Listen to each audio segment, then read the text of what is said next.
We're in Genesis 22 today, verses 20 through 24.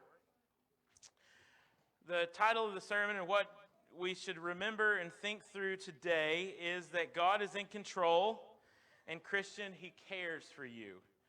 God is in control, and Christian, He cares for you.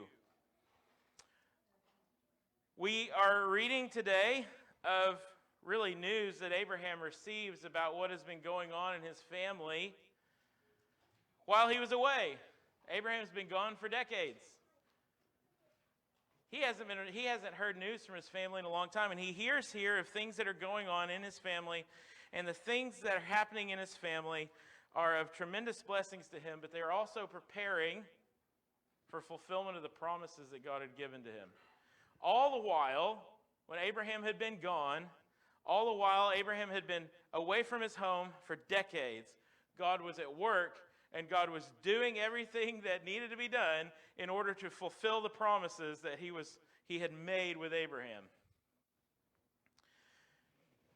And this is where I use the tapestry illustration. I hope that you guys have seen them. Have you ever seen the front side of a tapestry? The pretty side. Have you ever seen the back side of a tapestry? What does it look like on the back? A total mess, right? Thread going everywhere. It doesn't make any sense at all in the back side of the tapestry.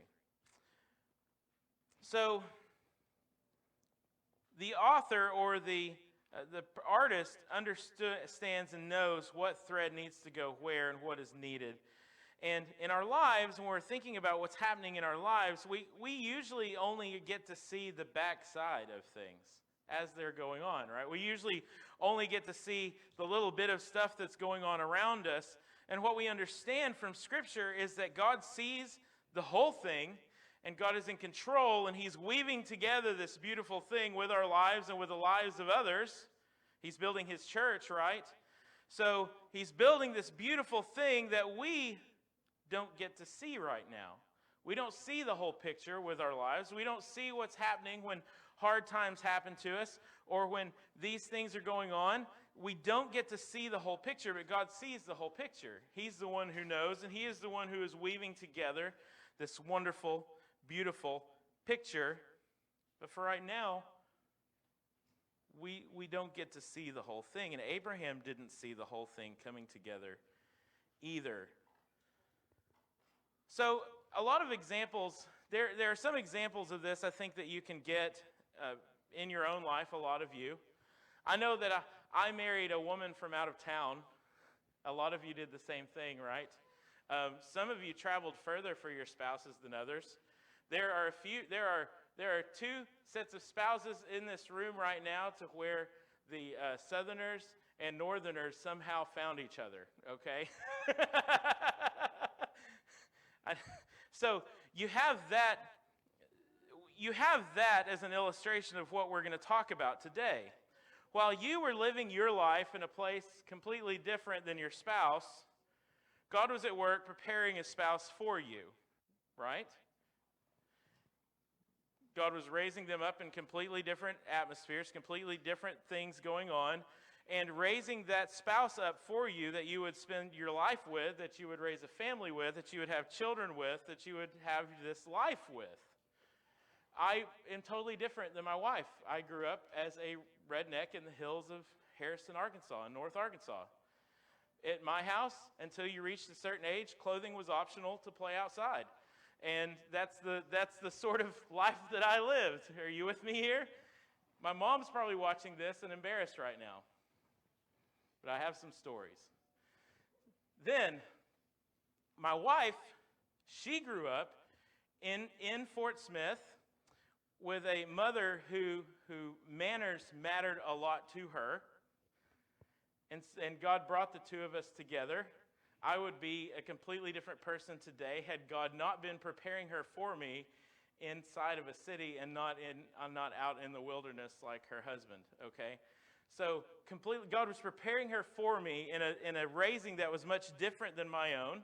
I consider my raising to have been blessed, and I wouldn't have wanted it to have happened any other way. But God was preparing a spouse for me in that. Totally different thing going on. So God is working all of these things together, and you can think through how different your husband or your wife is from yourself, and you see this same thing, right? Well, this is what God is doing here with Abraham, with Isaac, and with Rebekah. Rebekah is the entire reason we get this text today. So there are two things that I think we ought to remember when we're thinking through this text. If you look in your Bible at Ephesians chapter 1, Ephesians 1, verse 11, many of you might have it memorized, so you may not have to turn there. But if you look at Ephesians chapter 1, verse 11, we read, "In him we have obtained an inheritance, having been predestined according to the purpose of him who works all things according to the counsel of his will." What is it that God works according to the counsel of his will? All things, right? All things are working together according to the counsel of his will.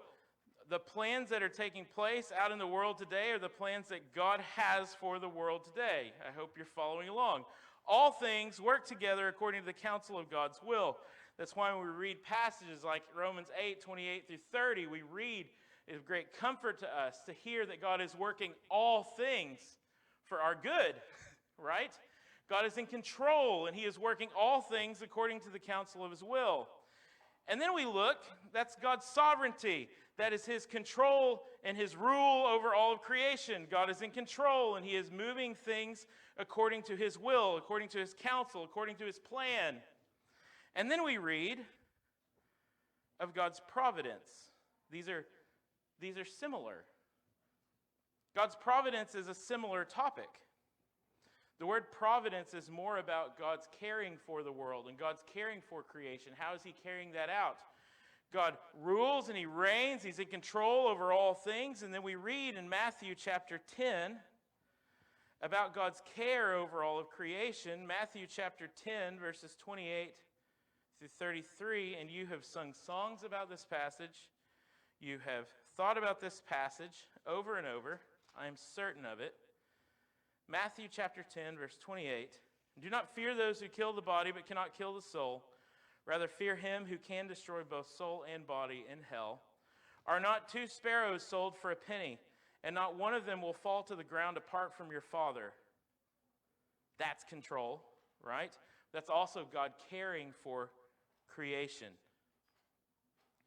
"But even the hairs of your head are all numbered. Fear not, therefore, you are of more value than many sparrows. So everyone who acknowledges me before men, I also will acknowledge before my Father who is in heaven. But whoever denies me before men, I also will deny before my Father who is in heaven." God is in control. And you see in that passage from Jesus that not only is God in control, but he's also caring for his people. Our word providence comes from the Latin word vidi. You've heard the phrase likely, veni, vidi, vici, which was Julius Caesar's "I came, I saw, I conquered." Vidi is the word "I saw."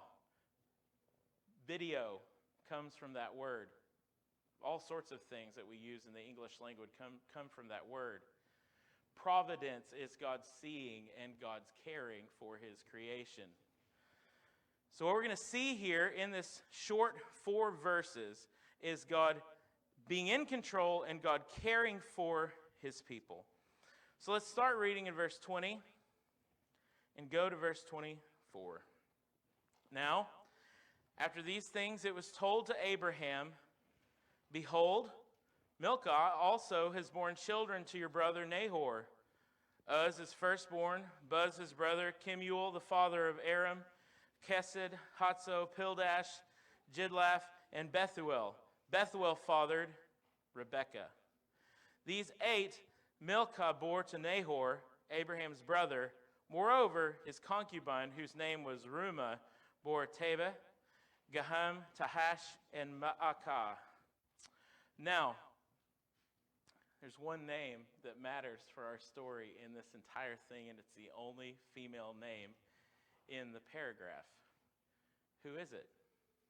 Rebekah. Now, we have hints, we have other things from people in this text. Buzz, we see in Jeremiah 25:25, apparently an Arabian tribe came from him. There's just a little hint of him there later. We also have Aram. Ram from 2 Kings 8:29 is there. We have mention of him in there. We also have Maacah, ends up being a small Arabian kingdom that's mentioned in 2 Samuel 10, verses 6 and 8, but that's really all we see even in the rest of Scripture. There's nothing significant about this list of names other than one. The one name being Rebekah. Why is Rebekah so important? Why is it so important that while Abraham has been gone and his son Isaac has been born, Rebekah has been born? Because she is the one who is going to be married to Isaac, and all of these promises are going to be fulfilled because these two are brought together. So what I want us to see, to take this idea, to see that God is in control and He cares for us. You have this understanding of the tapestry where God is weaving these things together, even though we're not really certain of what's happening in our lives. But we see that God is in control. He cares for us. And we're going to see that in the text today. God is at work even when you can't see it. God is at work even when you can't see it. I've already mentioned that Abraham has been gone for decades. He has left his hometown and he has not heard about what's going on in a long time. This is not the age of Facebook or social media where you always know what's going on in your hometown. I'm connected to friends in Harrison that I grew up with, and so I know that a lot of my friends have children. I know that these things are going. That's not what was happening for Abraham. He's gone for decades. He really doesn't know a lot of what's going on back where he's from, and this is what's happening. This paragraph right here just hits you because it seems out of place. It seems like it doesn't belong. And except for one name in this list, it doesn't belong. That name is Rebekah. The reason for this entire thing being here is Rebekah. And so he's been gone for decades, and God has brought about the birth of Rebekah, who is going to marry Isaac, and God's promises are going to be fulfilled. Abraham didn't see how this was going to come to pass. Abraham didn't know what was going to happen, and we don't either. We live most of our lives not understanding what's going to happen within just a few days because of the decisions that we make. Right?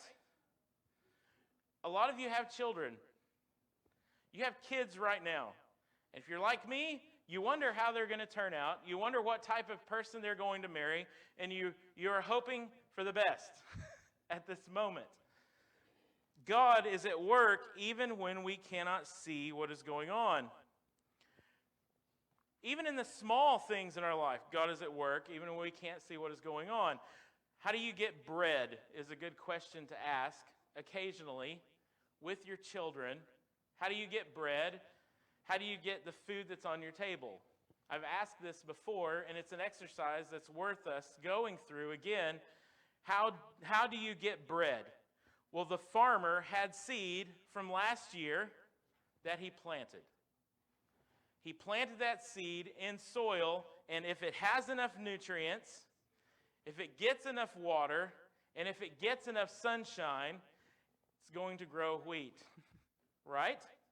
This wheat is going to be gathered and processed. Probably, in our day and time, it's going to be loaded up in a truck and taken somewhere else and processed. This process is going to take place, and they're going to grind this grain, and when the grain is ground, it is eventually going to become flour, right? A baker is going to get this flour, but he's also going to need to get sugar. I'm not going to run through the whole process again, but every ingredient that a baker uses to get bread is in need of a very similar process, right? He's going to need to go through this process again for milk, for butter, for sugar. What kind of things had to take place in order for you to just get a loaf of bread at the grocery store that goes on your dinner table? A lot. there are a whole lot of things that God was doing while we weren't paying attention, and we didn't see any of it happen. It happened sometimes all over the globe. Depending on how cheap the loaf of bread is that you got, there could be things from all over the globe in that bread, right? God was doing a whole lot of things in order for us to have the things that we have, in order for us to have the food we have on our table, in order for us to have the clothing we have on our backs, in order for us to have everything that we have. God was at work doing things even while we were sleeping. He's holding the world together, holding the process together, and allowing us to have the things that we need. God is at work even when we're not paying attention, right? God is at work. He provides all of these things for us. He provides our jobs, our relationships, the way our bodies function, shelter, clothing. We tend to notice big things. We thank God when the big things happen, when our kid starts to do something that's going to cause them to be greatly harmed, and something stopped them from doing it. We turn around and go, well, thank God that didn't happen, right? And we see the big thing take place, but we fail most of the time to consider all the little things that God has been doing for us along the way, and how even when we are not paying attention, God is at work to give us the things that we need. He's at work caring for us at all times, caring for his people. He's at work even when it doesn't seem like it. He's at work when everything is seeming to go south. In Romans chapter 8, I'm going to read that text. In Romans chapter 8, verse 28 to 30, it's one that is good to commit to memory before hard times hit. Romans chapter 8, verses 28 to 30. And we know that for those who love God, all things work together for good, for those who are called according to his purpose. For those whom he foreknew, he also predestined to be conformed to the image of his Son, in order that he might be the firstborn among many brothers. And those whom he predestined, he also called, and those whom he called, he also justified, and those whom he justified, he also glorified. Paul, writing this text to suffering believers, what does he say? All things work together for good to those who love God, those who are called according to his purpose. Why does that matter? When bad things happen, the world is not spinning out of control. When bad things happen, and these things come upon us in our life, we have to understand that even when we don't see that it is God who is caring for us and caring for creation, that God is indeed in control, and he is indeed caring for us and bringing about things that are good for us, even when it does not seem to be the case. Right? A good illustration of that comes at the end of the book of Genesis. Joseph understood this at the end of the book of Genesis. Someday we'll get to Genesis chapter 50. And in Genesis chapter 50, verse 20, he says one of the most amazing things that you'll read in Scripture. His brothers dumped him in a well. They had considered leaving him for dead, sold him into slavery, where he is there enslaved. Then he works in Potiphar's house, and he's falsely accused. And so he goes to prison. He is imprisoned. This is taking a long period of time for all of these things to come about. I'm sure through it all, Joseph had a hard time figuring out why all of this would take place. And then, as it works out, he interprets dreams for Pharaoh and ends up being second in command over all of Egypt. As second in command in all of Egypt, he was able to store food and to allocate food for people who were in need. And who was in need? His family. His family was in need. The same family that dumped him in a well and sold him into slavery so long ago. Those brothers, his father's household, are in need. So, they come He is able to supply them with food and care for them. They move. I'm shortening this story a lot. They move there to Egypt and are able to have every need supplied for them. They're able to prosper in the land. His father died while they were there. The brothers think that Joseph is going to kill them to get revenge. Notice what Joseph says in response to his brothers in Genesis 50:20. As for you, you meant evil against me, but God meant it for good, to bring it about that many people should be kept alive as they are today. What's his response? That wickedness that you meant for evil for me, God meant that very same thing to happen for good, for the salvation of many people. God was at work for Joseph after imprisonment, near death. All of these sorts of things are taking place in his life. The false accusation, all of that is taking place in his life. And God was using it for good. We see an application there of Romans chapter 8, verses 28 to 30, right? That God is in control. And he himself is at work even when we do not see that being the case. The other thing we see here is that God is at work keeping his promises. God is at work keeping his promises.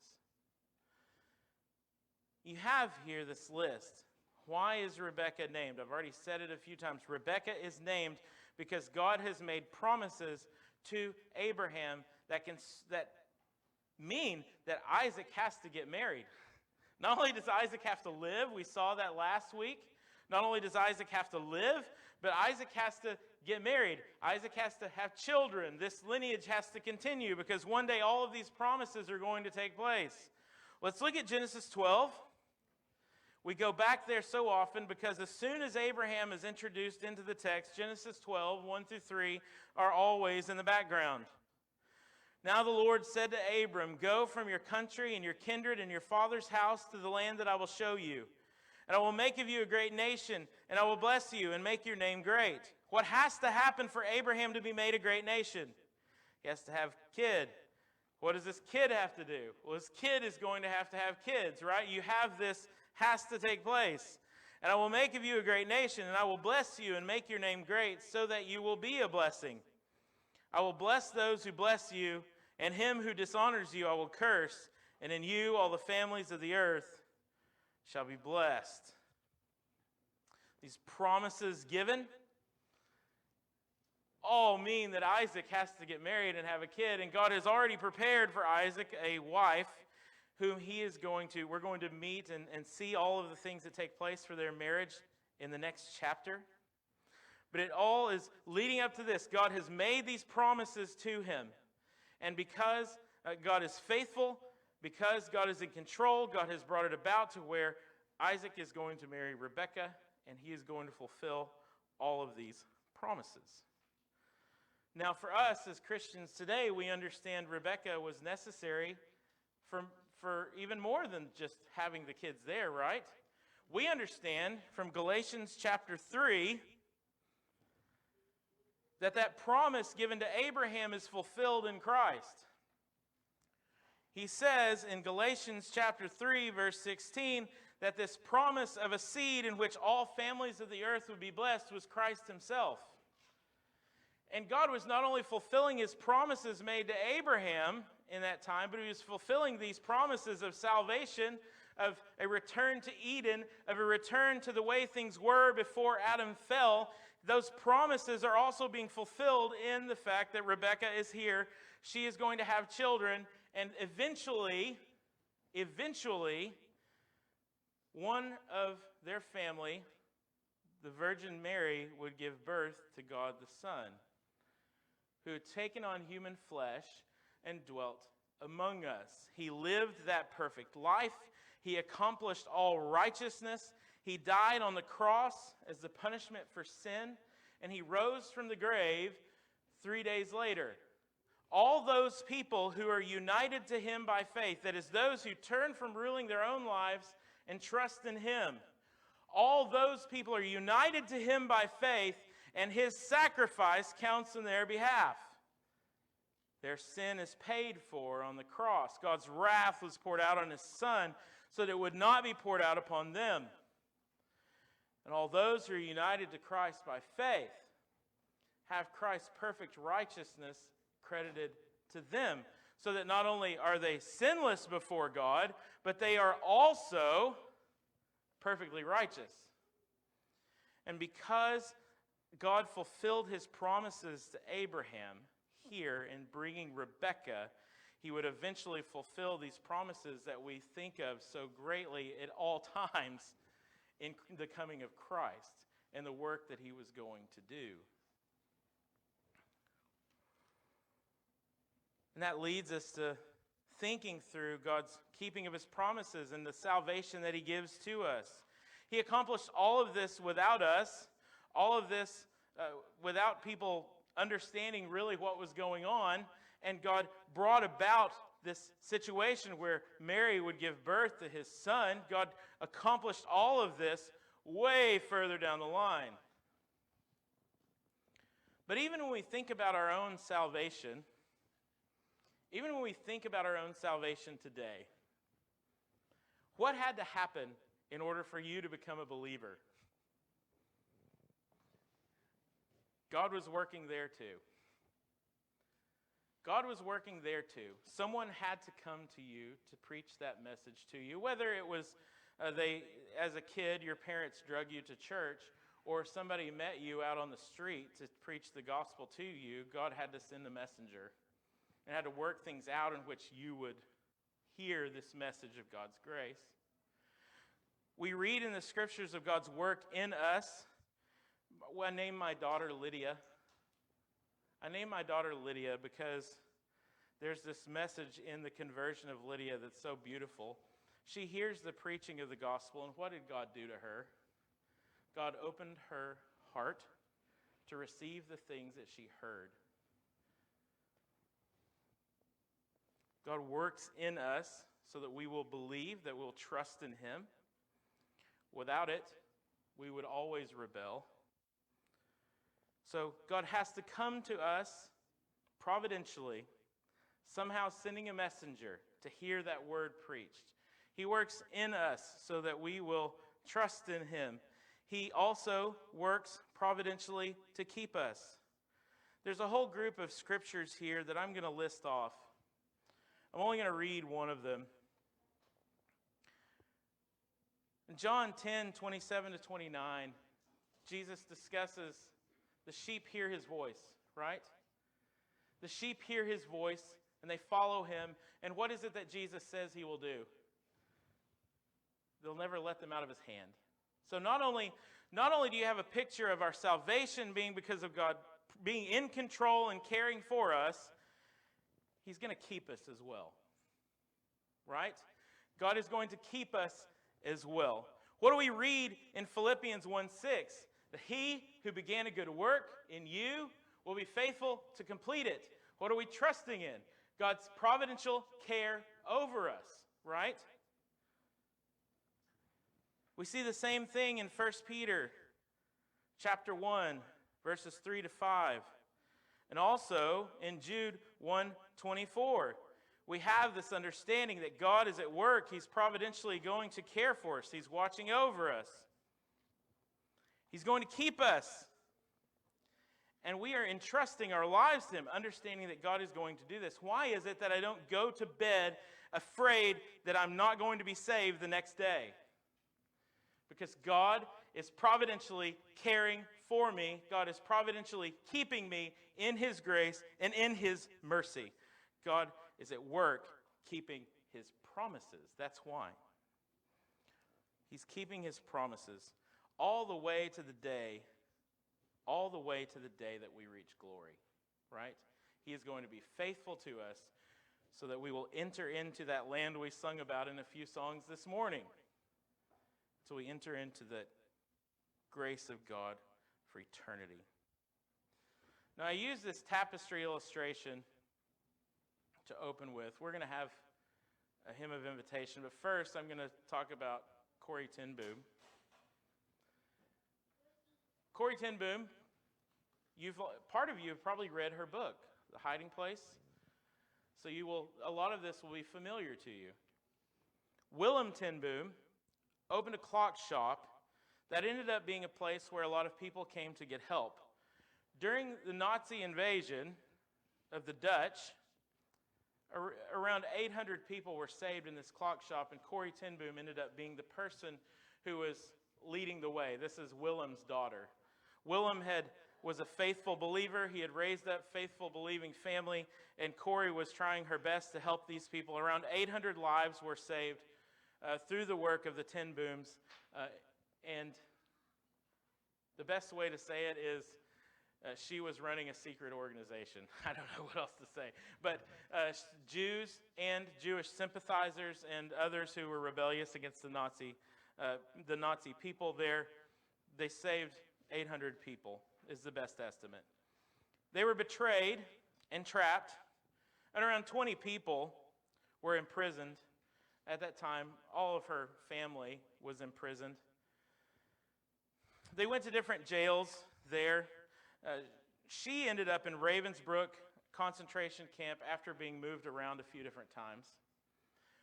Through a clerical error, this was really strange in the book to read, but through a clerical error, she was released. She had no idea why she was released. She actually seems to have thought that it was a mistake, and let's get as far away from here in case it was a mistake, kind of a thing, right? She's released due to a clerical error. She goes back home, and it doesn't take long for her to realize that most of her family died during the imprisonment. And the ones that did not died shortly after, because illnesses and things contracted from being in the concentration camps. As she tells the story of what happened to her, she's a faithful believer in these concentration camps. As she tells that story, she uses the illustration of a tapestry, and that's where I got it. That's where I came up with this illustration, because of the way that she had used it in the past. And she wrote this poem about what had taken place in her life, the saved lives, the deaths of her family, all of these sorts of things. She writes this poem called The Master Weaver's Hand. My life is but a weaving between my God and me. I cannot choose the colors. He weaveth steadily.